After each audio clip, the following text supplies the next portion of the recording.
Video like जरूर कर लीजिए और ऐसे वीडियो लगातार फ्री में पाने के लिए चैनल को तुरंत सब्सक्राइब कर लीजिए और बेल आइकन को जरूर टैप कर लीजिए ताकि आगे भी सारे वीडियो आपको मिलते रहे। यूट्यूब में फॉलो करते हैं तो प्लीज ये वाला फ्री टेलीग्राम चैनल जरूर ज्वाइन कर लीजिएगा। सारे नोटिफिकेशन सारे अपडेट यहीं पे आते हैं, ध्यान रखिए। दोस्तों स्वागत है आपका सी सेट प्रिपरेशन के इस यूट्यूब चैनल पर। आज की इस वीडियो में आरओ री एग्ज़ाम के लिए रीजनिंग के एक महत्वपूर्ण क्लास का डिस्कशन करेंगे जिसमें मॉक टेस्ट नंबर 33 को देखेंगे। इससे पहले की वीडियोस में हम लोगों ने 32 टेस्ट का डिस्कशन कर रखा है। अगर आपने नहीं देखा है तो आप प्लेलिस्ट में जाकर ज़रूर देखेगा। देखिए आरओ के पेपर में 12 से 14 क्वेश्चन रीजनिंग के होते हैं। अगर आप इन क्वेश्चन को 100% एक्यूरेसी के साथ और विद इन टाइम करना चाहते हैं तो आपको बस इस सीरीज को फॉलो करना है। इसके अतिरिक्त आपको रीजनिंग के लिए और कहीं भटकने की आवश्यकता नहीं है। यह सीरीज आरओ के साथ साथ और भी प्रतियोगी परीक्षाएं जैसे यूपी पीसीएस प्री हो गया, यूपी एसआई है, यूपी पुलिस कांस्टेबल हो गया, यूपी ट्रिपल एससी का एग्जाम है, सब में यहाँ से प्रश्न बन सकते हैं। तो चलिए शुरू करते हैं आज की अपने इस महत्वपूर्ण सेशन को। इससे पहले साथियों एक ज़रूरी सूचना है कि अगर आप एग्ज़ाम की कंप्लीट प्रिपरेशन करना चाहते हैं, जैसे आरओ का एग्ज़ाम लगभग अब 76-77 दिन बचे हैं, उसकी तैयारी करना चाहते हैं तो आप टीम के पेड कोर्सेज को ज्वाइन कर सकते हैं जिसके लिए आप इनमें से किसी भी नंबर पर कॉल या फिर व्हाट्सएप कर कोर्स के बारे में जानकारी ले सकते हैं। चलो अब हम लोग देखते हैं अपने क्लास को। देखिए यहाँ पर पहला प्रश्न दिया है कि उस विकल्प का चयन करें जो तीसरे पद से उसी प्रकार संबंधित है जैसे दूसरा पद पहले पद से संबंधित है। यही डेटा यहाँ पर इंग्लिश में भी दिया गया है। अगर आप इंग्लिश भाषा में देखना चाहें तो देख सकते हैं। देखिए साधु का संबंध मठ से, तो सूरवीर का संबंध किससे होगा? देखिए साधु और मठ, साधु जहाँ निवास करते हैं उस स्थान को मठ कहते हैं, मतलब साधु मठ में निवास करते हैं। तो सूरवीर कहाँ रहेंगे? देखिए भाई स्थिर तो होंगे नहीं, कॉटेज ये भी नहीं होगा, और मठ में तो कभी नहीं रहेंगे। तो बचा एक ही विकल्प है हवेली। तो सूरवीर मतलब जो नाइट होते हैं, वॉरियर होते हैं, योद्धा होते हैं, वो कहाँ पर रहते हैं? मैंसन, मतलब ये हवेली या फिर आप ऐसे समझिएगा मैंसन में रहते हैं। अगला प्रश्न है, प्रश्न संख्या दूसरा है, यदि प्लस का अर्थ है माइनस। देखिए प्लस जो इसे माइनस कहेंगे है ना, इसका अर्थ माइनस है, और माइनस का अर्थ है गुणा, और गुणा का अर्थ है भाग, और भाग का अर्थ है गुणा। तो आपको बताना है कि इस व्यंजक का मान क्या होगा। देखो ये वाले प्रश्न ना सॉल्व करना बहुत ही आसान होता है। आप बस सामान्य तरीके से जो यहाँ पर दिख रहा होता है उसको आप चेंज कीजिएगा, आपका आंसर बन जाएगा। जैसे प्लस के स्थान पर माइनस रखिएगा, माइनस के स्थान पर गुणा। जैसे यहाँ पर देखिए जो प्लस है ये माइनस हो जाएगा, जहाँ पर माइनस है यहाँ पे गुणा कर लेंगे। तो इसको आप आसानी से कर सकते हैं। इसका ऐसा नहीं कि कोई बहुत प्रॉपर नियम है या फिर कुछ यूनिक कॉन्सेप्ट चलेगा, कुछ नहीं है। बस वैल्यू चेंज कीजिए, आपका आंसर आ जाएगा। तो ये प्रश्न आप निकाल सकते हैं, या चलिए हम लोग इसको सॉल्व करके देखते हैं। देखिए यहाँ पर जो बात बोला कि उसी हिसाब से करते हैं, इसको थोड़ा सा जूम करते हैं ताकि इसको रखना आसान। देखिए प्लस का अर्थ क्या है? प्लस का अर्थ है माइनस, तो जहाँ प्लस है उसको माइनस कर लीजिए, ये माइनस हो गया। आगे दिया गुणा का, देखिए माइनस का अर्थ है गुणा, जहाँ माइनस है उसको हम लोगों ने गुणा कर लिया। ठीक, नेक्स्ट दिया गुणा का अर्थ है भाग, जो गुणा है इसका अर्थ ये हो जाएगा भाग, तो भाग वाला चिन्ह हम लोग ऐसे लगा लेते हैं, है ना। चलिए ये भाग हो गया। आगे दिया जो भाग है, भाग का अर्थ है गुणा, भाग का अर्थ भी है गुणा। ठीक है, लगा के देखते हैं। देखिए साथियों अगर इस हिसाब से चलिए सॉल्व करते हैं, देखते हैं जो आंसर बनेगा। देखिए सबसे पहले भाग किया जाता है, तो आप इसका भाग कीजिएगा। यहाँ पर भाग करेंगे तो आपको 3 मिल जाएगा। जैसे ही 3 मिला, 3 गुणे 4, 3 चौका 12 हो जाएगा, और माइनस है 27 दूना 54, है ना। देखिए 54 में से आप 12 को माइनस करेंगे तो आपका आंसर मिलेगा 42। यहाँ पर कोई भी ऑप्शन ऐसा नहीं दिख रहा है। इसका कारण क्या है ना, प्रश्न में थोड़ा सा एरर दिख रहा है। देखो प्लस का अर्थ माइनस है, ठीक है, एक माइनस हो गया। माइनस का अर्थ गुणा है, ये भी ठीक है। गुणा का अर्थ भाग है, ये भी ठीक है। फिर भाग का अर्थ फिर से गुणा दिया है। अब एक चीज ध्यान दीजिएगा, जब माइनस का अर्थ गुणा है तो भाग का अर्थ गुणा नहीं हो सकता। यहाँ पर आप इसको प्लस अगर मान के चलेंगे तो हो सकता है आंसर मैच कर जाएगा। बाकी जो बात दिया है प्रश्न में उस हिसाब से हम लोगों ने आंसर सॉल्व किया तो 42 मिला। अगले प्रश्न पर आते हैं। प्रश्न संख्या तीसरा यहाँ पर दिया है कि 4 विकल्प दिए हैं जिनमें संख्याओं की कुछ जोड़ी लिखी गई है। इसमें से 3 एक जैसे और एक अलग है, आपको बताना है कौन सा अलग है। आप देखेंगे ना एक नज़र में ही आपको समझ में आ जाएगा इसमें क्या पैटर्न चल रहा है। देखिए ये 25 दिया, 25 का संबंध 650 है, तो इसमें लिखा गया 25 का स्क्वायर प्लस 25, मतलब संख्या का स्क्वायर करके वही संख्या जोड़ दिया गया। देखिए 23 का स्क्वायर प्लस 23 है, ये 13 का स्क्वायर प्लस 13 है। या तो आप ऐसे देख लीजिए या इसी चीज़ को आप ऐसे देख सकते हैं। यहाँ पर 25 गुणे 26 किया गया, यहाँ पर 23 गुणे 24 किया गया, मतलब एक आगे बढ़ाकर गुणा कराया जा रहा है। लेकिन इसको देखेंगे ना तो ये 18 में जब आप 19 का गुणा कराएंगे या फिर 18 का स्क्वायर करेंगे तो 324 हो जाएगा, और 324 में 18 जोड़ेंगे तो 342 आएगा, न कि 306 आएगा। तो यही सबसे अलग है, विकल्प ए इसका उत्तर हो जाएगा।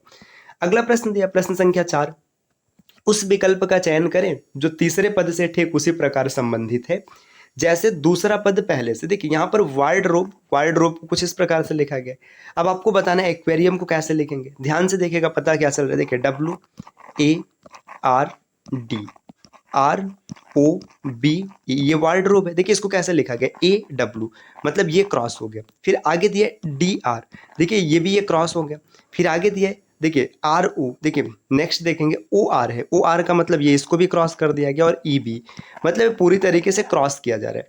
अब एक्वेरियम की जब बात करेंगे तो इसका जो उत्तर बनेगा ये Q से शुरू होगा, QA। देखिए QA अगर आप देखेंगे तो खाली दो विकल्प में, तो इन्हीं में से कोई एक उत्तर होगा। इसके बाद देखिए AU, तो AUD में है, ये उत्तर बन जाएगा। यहाँ पर AI है, ये उत्तर नहीं बनेगा। अगले क्वेश्चन को देखते हैं। क्वेश्चन नंबर 5 यहाँ पर दिया है कि देखो, इसको थोड़ा सा जूम करते हैं ताकि आसानी से आप देख पाएं। उस आकृति का चयन करें जो निम्नलिखित आकृति श्रृंखला में आगे आएगी। देखिए क्रॉस सब में तो आंसर तो जायज़ सी है कि क्रॉस वाला ही आएगा, है ना। अब देखिए यहाँ पर ये सर्कल दिया है और यहाँ पर हैज़ दिया है, ठीक। आगे देखिए सर्कल को इस तरफ रोटेट कर दिया गया, ठीक। सर्कल यहाँ पर आ गया और हैज़ थोड़ा सा ऊपर चला गया, ठीक। देखिए फिर सर्कल को यहाँ से यहाँ कर दिया गया और हैज़ एक स्टेप नीचे आ गया। तो अगला जो स्टेप बनेगा, हैज़ इसमें एक स्टेप और नीचे आएगा और सर्कल इस तरफ आ जाएगा। देखिए ऐसा विकल्प कहाँ पर दिख रहा है, हैज़ नीचे और सर्कल इस तरफ आएगा। भाई ये यहाँ से इस तरफ हुआ था, फिर इस तरफ हुआ था, फिर इस तरफ आएगा। तो ऐसी आकृति आपको देखिए विकल्प बी में दिख रहे हैं, ये उत्तर हो जाएगा। अगले क्वेश्चन पर आते हैं साथियों। क्वेश्चन नंबर 6 दिया है, 4 विकल्प है, इसमें से 3 एक जैसा है और एक अलग है। जो अलग है उसी को सेलेक्ट करना है। तरीका बहुत ही आसान सा होगा, आप आराम से इसको सेलेक्ट कर लेंगे। देखिए कार, विमान, पेट्रोल और बस। देखिए जो पेट्रोल है ये ईंधन है, बाकी जो कार, विमान और बस है ये यातायात के साधन है, तो ईंधन सबसे अलग हो जाएगा, सी उत्तर बनेगा। प्रश्न संख्या 7 दिया, वेन डायग्राम का क्वेश्चन है। इसमें से आपको उस वेन डायग्राम को सेलेक्ट करना है जो तांबा, धातु और लोहा के बीच में संबंध बताता है। देखो लोहा अलग धातु है, तांबा अलग धातु है, लेकिन दोनों तो हैं धातु ही, तो इस प्रकार का जो वेन डायग्राम है वही उत्तर बनेगा, विकल्प ए। अगले क्वेश्चन पर आते हैं। क्वेश्चन नंबर 8 दिया, इस श्रृंखला को पूरा करना है आपको। थोड़ा सा जूम करते हैं। देखिए सबसे पहले देखो यहाँ पे डब मल्टीप्लिकेशन का कुछ चल रहा है। 7 दूना 14, 2 16, 16 दूना 32 नहीं चल रहे। स्क्वायर को क्यूब नहीं दिख रहा है। डिफरेंस निकालते हैं। देखिए यहाँ पर 9 का डिफरेंस है। अगला डिफरेंस देखेगा, ये 24 का डिफरेंस है। नेक्स्ट यहाँ पर देखिए, अगर डिफरेंस देखेंगे 44 का है। आगे ये 2 नहीं बता सकते। देखिए ये कितने का अंतर है, यहाँ पे 15 का अंतर देखा, ठीक। आगे अगर फिर बढ़ेंगे तो देखिए ये 20 का अंतर है। देखिए 15 है, 20 है।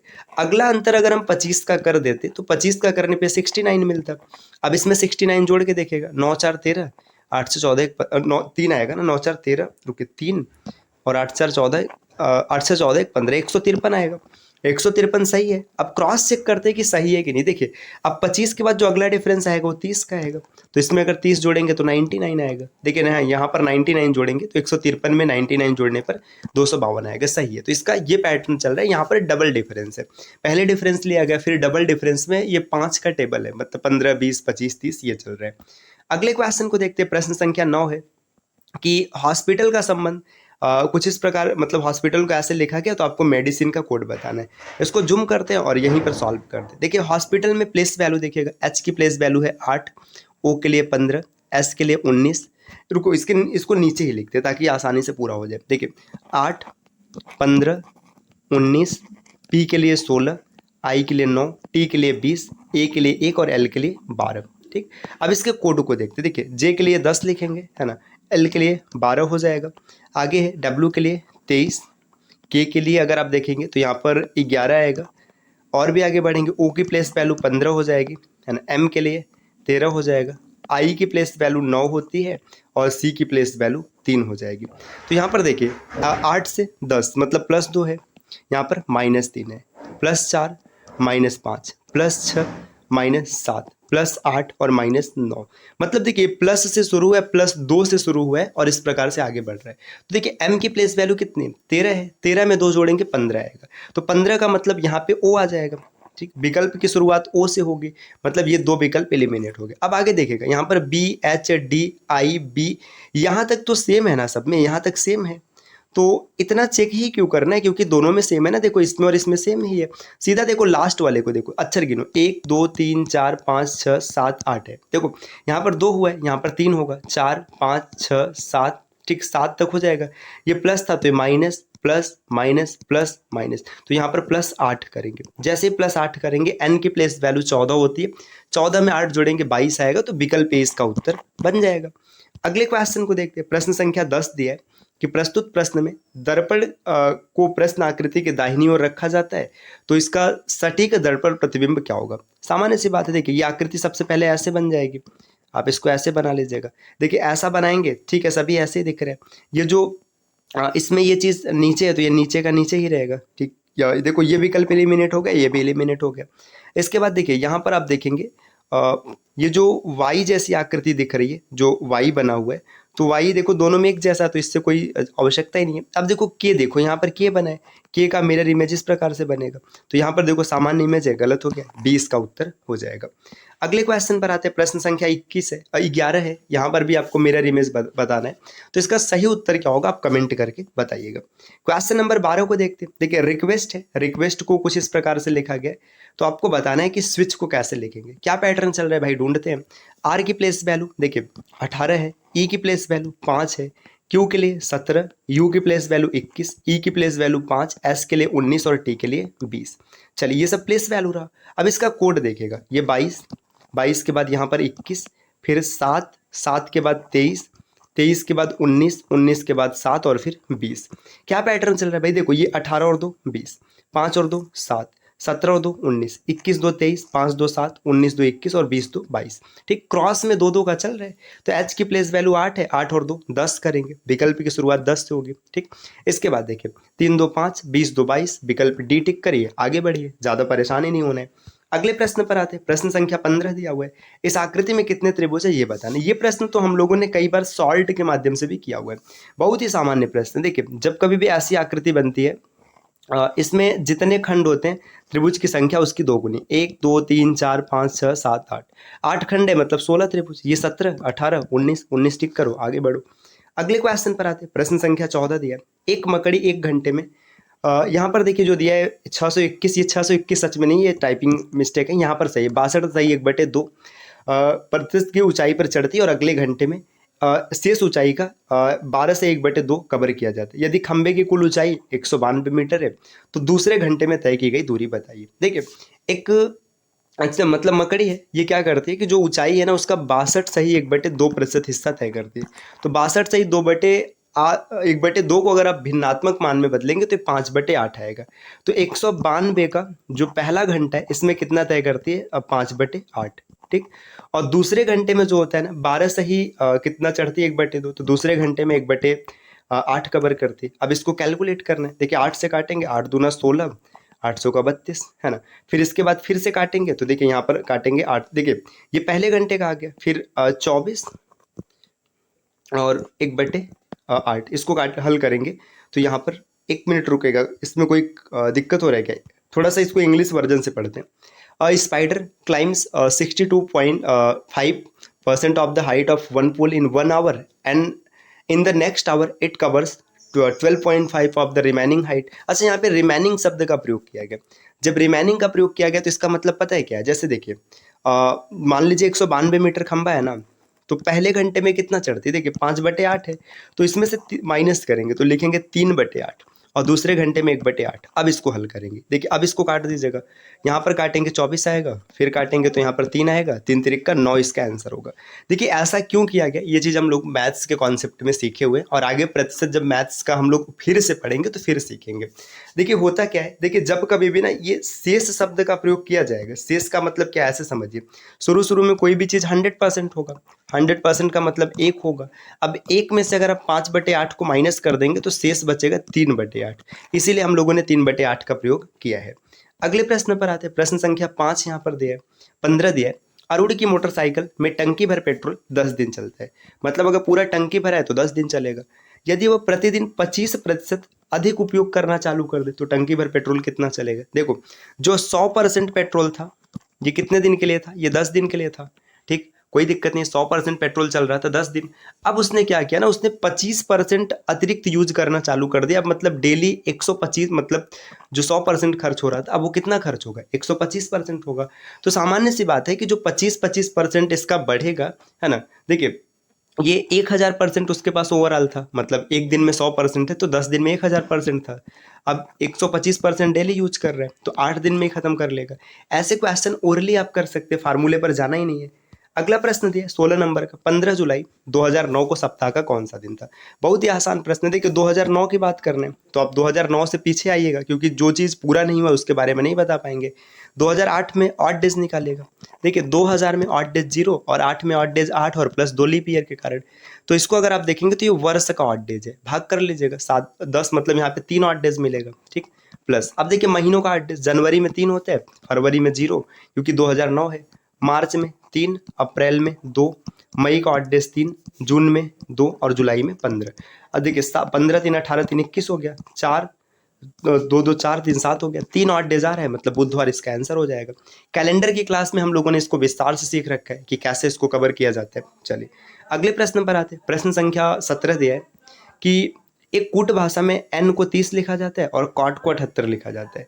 तो आपको बताना है पेट कैसे लिखेंगे। देखो n को 30 लिखा जाता है, n की प्लेस वैल्यू 14 है, 14 को 30 लिखा गया। अब इसमें क्या किया गया ये आगे से पता चलेगा।